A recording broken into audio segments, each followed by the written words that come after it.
Would you say that your Wednesday is like a heroine for today, for young people today?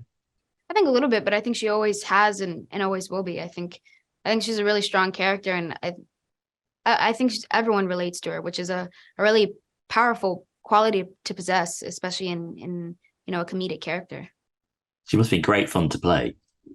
Yeah, she's I there was definitely moments on the show that I'll never forget, and were really really funny, or I haven't seen the entirety, so I don't know what made it and what didn't, but there was some days where we got to play a little bit, and that was really fun for me.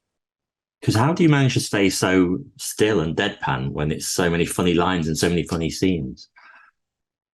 I don't know, it's work, you know? Mm. Um and also I don't find myself funny, so I think it's easy, and it's just fascinating because you kind of see everyone in the show is uh such a complete contrast to Wednesday, that it's just, I think she's very much of an observer in this series, and maybe kind of always. So it was nice because I just kind of got to stare at everyone up and down and maybe make them feel uncomfortable and insecure, which was nice. Would you say that she's got a heart under that kind of like chilly exterior? I think she does. Is it beating? I couldn't tell you. But I think that there has to be remnants of something there, because there's no other reason why she would be so passionate about things like her family or, investigating in this one.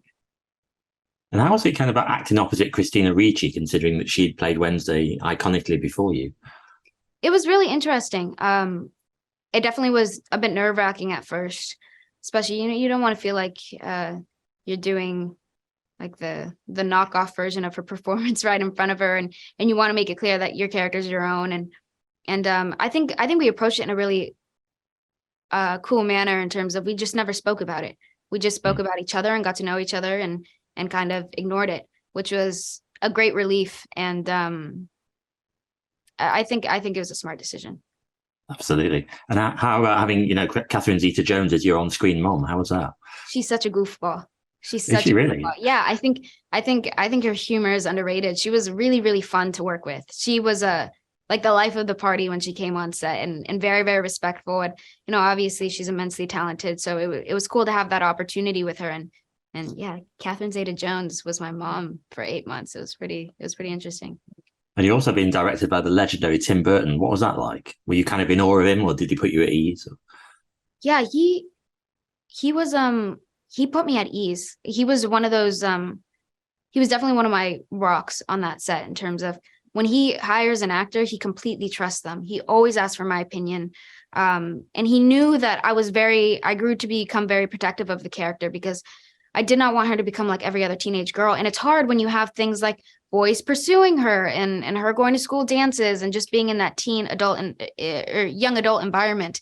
So I think it was really wonderful, when he would call you to his trailer in the morning and say, what lines do you want to take out? What do you want to keep in? What would you Wow. like to say instead? He always was interested in what I had to say, or always asked for my approval, which, I mean, I trust him completely. He's done incredible work. So I think that was kind of I was a bit in awe at that quality. And he has nice ways about him. He's very sweet and very respectful, and definitely one of my favorite experiences with a director.